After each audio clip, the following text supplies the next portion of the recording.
여러분, 성탄절이 지금 다가오고 있습니다. 해마다 우리가 맞는 성탄절이지만 언제나 은혜를 사모하고 감사하는 절기입니다. 우리의 시간은 언제나 은혜의 시간이었지만 은혜를 확인하고 감사를 깊이 새기는 특정한 시간이 있는데 성탄절이 바로 그때입니다. 성탄절은 예수님이 육신을 입고 이 땅에 오신 날을 기념하는 날입니다. 옛적 그 시간을 기억하고 오래된 시간을 지금 불러와서 우리가 감사한다는 것입니다.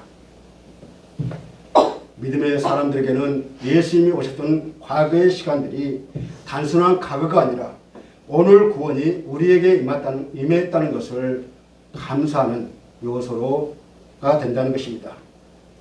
시간을 기억하고 의미를 부여할 수 있는 능력은 이 세상의 모든 생물들 중에서 오직 인간에게서만 찾을 수 있는 특징이라고 합니다. 그래서 사람에게서 시간의 의미가 귀중하게 여겨진다는 것은 사람이 하나님의 형상을 따라 지어짐을 받은 존재이기 때문입니다.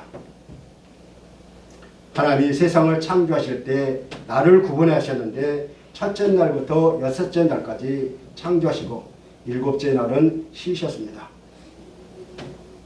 하나님은 넷째 날을 날과 밤을 구분하셔서 계절과 날과 해를 이루게 하려고 명하셨던 것입니다. 이처럼 창세기가 세상의 시작하는 말씀이었다면 요한계시록은 세상을 완성하는 그러한 마무리하는 그러한 시간이었던 것입니다. 창세기가 구속사의 시작이었다면 요한계시록은 구속사의 완성이라는 그러한 말씀입니다.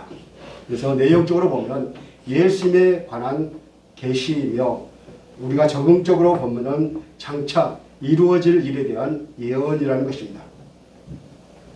특히 우리가 요한계시록 1장을 보면 요한계시록 전체에 서론을 담고 있으므로 해석하는 데 있어서 1장이 우리가 계시의 열쇠를 제공하고 있고 기록의 목적을 잘 묘사해 주고 있습니다. 여러분, 하나님의 아들이자 사람의 아들로서 이 세상에 오신 예수님은 시간을 초월하신 분이십니다. 오늘 본문도 예수님을 향해서 이제도 계시고 전에도 계셨고 장차 오실 이라고 그렇게 말씀하고 있습니다. 시간을 초월한 예수님이 성탄절을 예비하신 그 은혜를 우리에게 허락하시기 위해서 오신다는 것입니다. 그렇다면 성도들에게 하나님의 은혜와 평강의 복을 내려주실 그런 예수님은 어떤 분이신지 이 시간 우리가 본문을 보면서 함께 살펴보고 은혜 받는 시간이 되시기를 간절히 소원합니다. 첫 번째로 은혜와 평강이 충만하신 그런 예수님이십니다. 우리가 믿는 분은 어떤 분이신가요? 성경 곳곳에서 우리가 믿는 예수님이 어떤 분이신가를 표현해 주고 있습니다. 오늘 본문에도 역시 예수님의 존재와 하시는 일이 기록되어 있습니다. 예수님이 과거부터 현재를 거쳐 미래까지 존재하는 시간의 초월자임을 우리에게 분명하게 보여주고 있습니다. 본문 5절을 다 같이 읽겠습니다. 본문 5절입니다. 시작. 또 충성된 증인으로 죽은 자들 가운데에서 예수 그리스도로 말미암아 은혜와 평강이 너에게 있기를 원하노라. 우리를 사랑하사 그의 피로 우리 죄에서 우리를 해방하시고. 아멘. 여기서 너희는 교회입니다. 왜냐하면 요한계시록 이 서신서는 그 수신처가 교회이기 때문입니다. 그래서 하나님이 우리에게 말씀하신 것은 교회를 통해서 우리에게 말씀하신다는 것을 우리에게 가르쳐주고 있습니다. 그러므로 예수 그리스도의 은혜와 평강이 너의 교회 안에 있기를 원한다고 그렇게 주님은 말씀하고 있습니다. 또 여기 보니까 예수님을 충성된 증인이라고 말씀하고 있는데 예수님이 자기를 낮추시고 십자가에 죽기까지 순종하신 충성된 일꾼이었습니다. 그분은 하나님의 뜻대로 행하셨고 하나님의 말씀만을 증언하셨습니다. 또 여기서 증인이라는 단어는 순교자라는 의미를 내포하고 있는데 이런 점에서 볼 때 예수님이 자기의 목숨을 바쳐서 하나님의 말씀에 순종하는 그리고 충성된 증인이 되시는 것이었습니다. 그래서 예수님은 죽은 자 가운데서 가장 먼저 다시 살아나신 분이십니다. 우리는 성경을 통해서 예수님이 세상에 오셔서 이루신 일들을 이미 다 알고 있습니다. 그분은 십자가에서 죽으셨지만 죽음의 권세를 이기시고 다시 부활하셔서 모든 믿는 자들에게 부활의 소망이 되셨습니다. 부활하심으로 잠자는 자들의 첫 열매가 되셨습니다. 바로 이 말씀은 우리에게도 부활의 증인이 보증이 된다는 그 사실을 우리에게 보여주고 있습니다. 또한 예수님은 땅의 모든 임금들의 머리가 되신 분이라고 그렇게 말씀하고 있습니다. 예수님이 이 세상의 모든 권력자들 중에 으뜸이라는 의미입니다. 그래서 예수님은 당신의 고난을 마음대로 사용하지 않았습니다. 그러나 사람이 자기에게 주어진 그 고난을 자신들의 욕망을 채우는데 마음껏 사용하는 경향이 참 많이 있습니다. 내 욕심을 채우려고 사용하는 것이 많다는 것이죠. 예수님은 우리를 사랑하시고 우리를 죄에서 해방시켜 주시는 분이십니다. 예수님은 사람을 억누르고 억압하는 모든 죄에서 자유를 얻게 하시고 십자가에서 당신의 피를 흘려주셨습니다. 이 모든 일을 종합해 보면 우리에게 은혜와 평강이 넘친다는 것입니다. 예수님은 우리에게 은혜와 평강을 주셨고 지금도 주시고 앞으로도 넘치게 우리에게 주신다고 약속하고 계십니다. 왜냐하면 예수님에게는 은혜와 평강이 충만하시기 때문에 우리에게 주실 수 있다는 것입니다. 은혜는 하나님께서 믿는 자들의 삶 속에서 함께 하시며 대가 없이 베푸시는 축복을 뜻하고 있습니다. 우리가 죄중에 있어서 하나님의 긍휼을 받을 수 없는 그런 환경이었지만 하나님은 우리에게 우리의 그 작은 믿음 그걸 보시고 우리를 사랑하시는 것 그것이 바로 하나님의 은혜이고 이 은혜는 바로 교회를 통해서 주어진다는 것을 우리에게 권면하고 있습니다. 그리고 평강이란 우리가 하나님의 은혜를 받게 되면 하나님과도 또 사람과도 평화롭게 지낼 수 있다는 것을 가르쳐주고 있습니다. 그러므로 오늘 저와 여러분에게 보여준 교회의 역할은 우리의 힘이 아니라 하나님의 은혜로 공급하고 그 하나님의 은혜로 평강과 감사가 넘치는 그런 삶을 우리에게 주신다고 약속하고 계십니다. 죄로 말미암아 이 땅에 사라졌던 참 평강을 교회들이 다시 새롭게 선포하는 것 이것이 바로 진정한 교회의 사명입니다. 우리는 이를 위해서 성령 안에서 행하는 법을 배워야 합니다. 성령께서 저와 여러분에게 은혜와 평강으로 채우시도록 날마다 주의 말씀을 읽고 듣고 지키며 나아가야 할 것입니다. 두 번째로 영광과 능력을 허락하신 예수님이십니다. 사람들은 은혜와 평강에 대해서 약간 오해하고 있는 듯 합니다. 잘못을 해도 무조건 모른 척 해주고 실수를 해도 잘했다고 말해주는 그런 잘못된 길로 가는 걸 뻔히 알면서도 무조건 좋다고 응원해 주는 것은 은혜라고 착각하는 사람들이 있다는 것입니다. 잘못한 거라고 지적하면 지적 때문에 평화가 깨진다고 하면서 은혜가 안 된다고 말하는 사람들이 더러 있기 때문이죠. 이것은 지독한 착각에 빠져서 빠져나오지 못하는 양상입니다. 은혜와 평강은 마음의 용서를 이미 가지고 용서할 기회가 있다는 그러한 인내를 우리에게 가르쳐 주고 있습니다. 우리 예수님은 우리의 죄를 용서하셨지만 그 용서는 회개하고 믿는 사람들을 향한 하나님의 은혜입니다. 회개하지 않는 사람, 믿지 않는 사람, 그런 사람들에게는 용서가 없다는 것입니다. 다만 하나님께서 용서하시려고 우리에게 죽기 전까지 모든 것을 회개하는 걸 기다리고 뿐입니다. 왜냐하면 믿는 사람들에게는 하나님은 나라와 제사장으로 세워주셔서 사용하시기 때문이죠. 본문 6절을 다 같이 읽겠습니다. 본문 6절입니다. 시작. 우리 아버지 하나님을 위하여 우리를 나라와 제사장으로 삼으신 이에게 영광과 능력이 세세토록 기회를 원하노라. 아멘. 여기서 나라는 통치권을 말하고 있습니다. 이 통치권은 하나님 나라의 통치권입니다. 믿는 자는 장차 예수님과 함께 영원히 온 우주를 통치하게 된다는 것입니다. 또한 저와 여러분을 제사장으로 삼으셨습니다.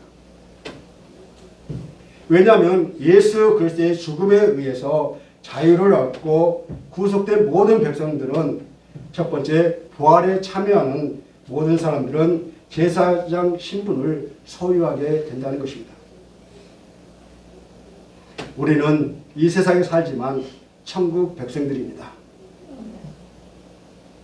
또 우리는 때때로 예수 그리스도의 이름으로 담대하게 은혜의 보좌 앞에 나아가고 있습니다. 왜냐하면 그가 우리를 사랑하사 우리 죄에서 우리를 해방하시고 우리를 나라와 제사장으로 삼으셨기 때문입니다. 여러분, 많은 성도가 목사만이 제사장으로 알고 있지만 본문에서는 명확하게 우리 모두가 제사장이라고 선언하고 있습니다. 그러므로 성도된 자들은 목사만이 주님의 종이 아니라 우리 모두가 주님의 종이며 목사만이 제사장이 아니라 우리 모든 성도들이 주님의 제사장이라는 것입니다. 제사장은 언제라도 하나님 앞에 나아갈 수 있는 것을 의미하고 있습니다. 우리들은 하나님 나라의 법인인 성경 말씀에 순종하며 살아갈 때 하나님의 백성들이 된 것입니다. 구약의 백성들은 하나님께 직접 나갈 수가 없었습니다. 그래서 제사장을 통해서 죄와 용서를 구할 수밖에 없었던 것이죠. 그러나 이제는 성대된 저와 여러분이 타인을 통하지 않고 언제든지 하나님의 보좌 앞으로 나아가서 기도와 찬송과 감사와 예물을 하나님께 드릴 수 있게 되었습니다. 여러분, 우리는 스스로 하나님께 갈 수 없지만 하나님이 우리를 향해 불러주시고 예수님을 보내심으로 하나님께 가는 길을 놓아 주셨습니다. 하나님께 가는 것이 곧 회개이며 예수님을 통해서 하나님께 가는 길, 곧 믿음입니다. 회개하고 믿게 하시며 믿는 사람을 나라와 제사장으로 삼으심이 곧 예수님의 능력이라는 것이죠. 우리는 그분께 날마다 영광과 감사와 찬송을 드려야 할 줄로 믿습니다. 세 번째로 모든 사람에게 보이시는 예수님이십니다. 우리는 예수님의 능력을 단순히 어떤 기적을 행하는 정도로만 착각하면 안 된다는 것이죠. 예수님은 우리를 구원하시고 우리의 존재성을 죄종에서 하나님 나라의 제사장으로 변화시키시는 분이라는 것을 우리는 알아야 된다는 것입니다. 우리의 존재성을 바꾸어 주시는 일이 야말로 위대한 예수님의 능력과 권능이십니다.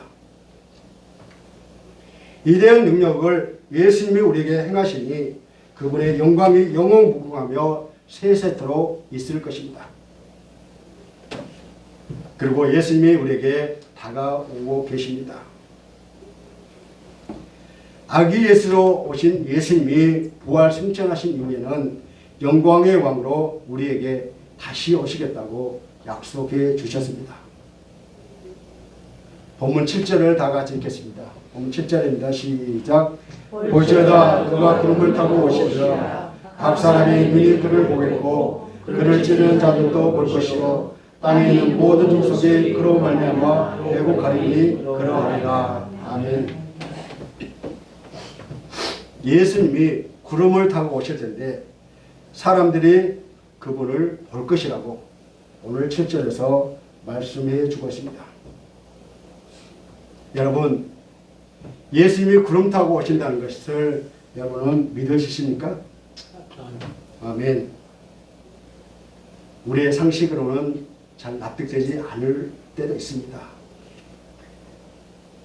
그러나 이 내용은 예수님이 친히 저희와 여러분에게 예언하신 그 말씀입니다. 마태복음 24장 30절에 보니까 인자가 구름을 타고 능력과 큰 영광으로 오는 것을 보리라 라고 말씀하셨고, 마태복음 26장 64절에서도 하늘 구름을 타고 오는 것을 너희가 보리라 라고 말씀해 주고 계십니다. 히브리 사상에서 구름은 하나님의 임재 또는 하나님의 현현을 나타내고 있습니다. 바로 예수 그리스도의 재림을 의미하고 있습니다.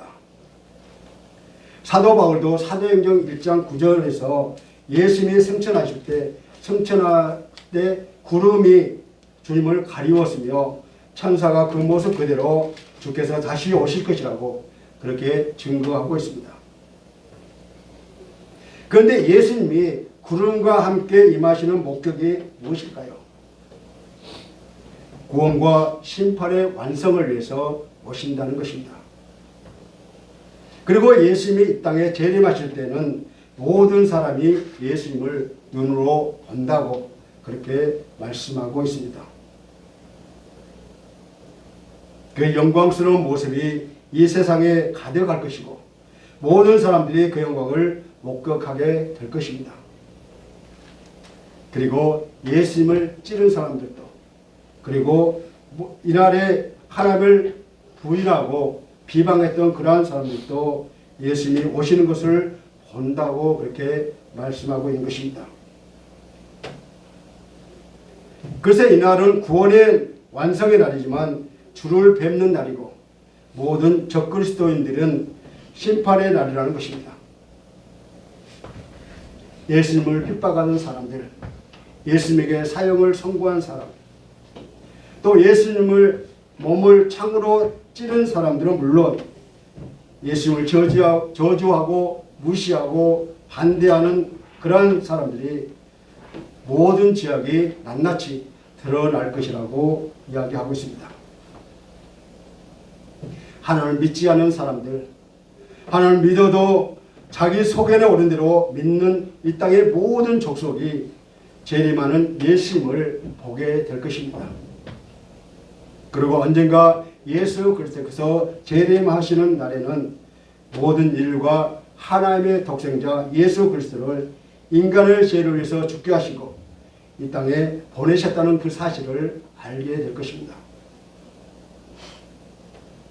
그 결과 예수님이 오실 때 믿음의 기회를 놓친 사람들이 울면서 통곡할 때가 온다는 것입니다. 끝까지 믿음을 거역하고 끝까지 하나님을 대적했던 자들이 한탄과 후회의 눈물을 흘릴 것이라는 것입니다. 그리고 이들은 이를 갈며 가슴을 치는 그러한 고통의 울음이라는 것입니다. 그러나 구름을 타고 오시는 분은 바로 우리 성도들이라는 것입니다. 구름을 타고 오시는 예수님을 보는 자들은 우리 성도들이라는 것입니다. 성도들은 재림의 주님을 기쁨으로 만나게 된다는 것이죠. 우리는 지금도 다시 오실 그 예수님을 기다리고 있습니다. 그런데 그날은 아무도 모른다고 했습니다. 그러나 분명한 것은 우리가 이 세상에 삶을 다할 때가 바로 그날이라는 사실입니다. 그러므로 믿음의 성도들은 주님의 재림을 사모하면서 이 세상에서 승리의 기쁨을 맛보게 되는 것입니다. 믿음으로 받는 복이 있기 때문입니다. 믿음의 복이 우리 삶의 기쁨이요 평강이 되기 때문입니다. 네 번째로 알파와 오메가가 되시는 예수님이십니다. 시간의 초월자인 예수님은 우리의 시간으로 들어오셔서 일하고 계십니다. 구원의 은혜를 베푸셨고 믿음으로 받는 평강을 선물로 주셨습니다. 우리의 신분을 하나님 나라의 제사장으로 바꾸시고 하나님 나라에서 영원히 왕노릇하는 분으로 바꾸어 주신 하늘의 복을 주시려고 주님이 다시 이 땅에 오시겠다고 약속했던 것입니다.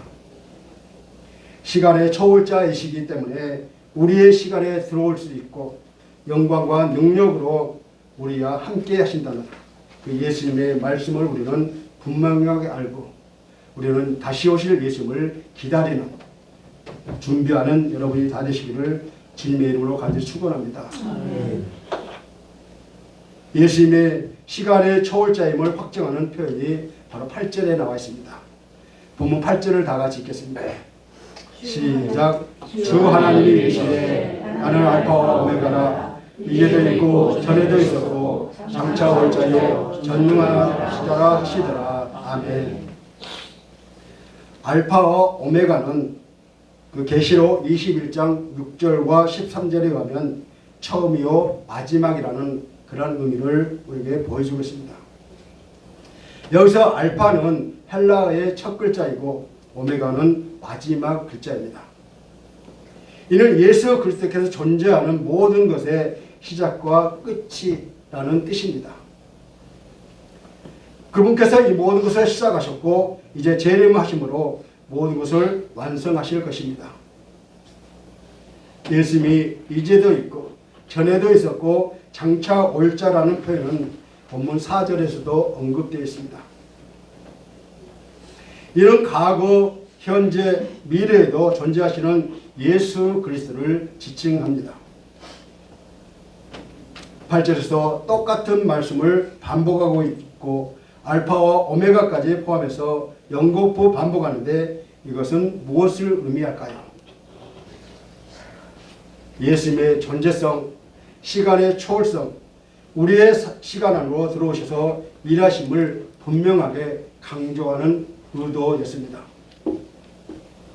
그 중에서도 장차 오실 이는 원문상으로 오고 계시는 분이라고 이렇게 번역할 수 있습니다. 이것은 예수님이 단순히 미래적 존재에만 계신 것이 아니라 현재도 우리를 관여하고 계신다는 사실입니다. 예수님은 오늘도 과거도 그 어느 때와 똑같은 분이시며 앞으로 항상 같은 분이시라는 것입니다. 그렇습니다. 예수님은 우리의 시간의 처음이요 마지막이며 시작과 끝이라는 것입니다. 우리는 지금도 우리와 함께 하시는 예수님을 기다립니다. 또한 예수님은 전능하신 분이십니다. 이 말은 만물이 다스리시고 통치하신다는 의미입니다. 우리는 이 예수님을 신뢰해야 합니다. 그리고 우리의 삶을 그분께 의뢰해야 합니다. 이렇게 우리가 전심으로 예수 그리스도를 신뢰하면 예수님은 우리의 삶을 지도하실 뿐만 아니라 우리의 삶을 통해서 예수님의 구원하심을 이 땅에 선포할 것입니다. 사랑하는 성도 여러분, 하나님은 창조로서 세계를 하나님의 역사를 시작하셨고 심판으로서 하나님의 역사를 마무리하셨습니다. 이전에 있고 전에도 있었고 장차 올 자인 전능하신 하나님이 이 세상의 모든 역사를 통치하시고 다스리신다는 것입니다. 이 약속을 성취하시기 위해서 우리 주님은 다시 오실 것이라고 말씀하고 있는 것입니다.